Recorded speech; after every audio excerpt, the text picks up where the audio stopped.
אתם מלמדים את אותו ילד שלא מצליח לקרוא בשפה הכתובה, דרך השפה המדוברת? אז זה בדיוק העניין. פה אנחנו נכנסים. כי בעצם ילד שלא קורא, מתחיל להיות לו חסך בשפה הכתובה. כי כל הפעם שהוא בא לקרוא שפה כתובה, אומרים לו, רגע, לא, עכשיו תקרא בעיניים.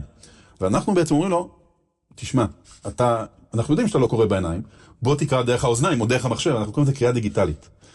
ואז בעצם המחשב, זאת אומרת, המחשב זה יכול להיות אייפד, אייפון, זה כל העולמות האלה, בעצם מעביר לו את האות הכתוב לשמיעה. ואז הוא יכול בעצם לרכוש את השפה הכתובה. וזה הקטע המדהים.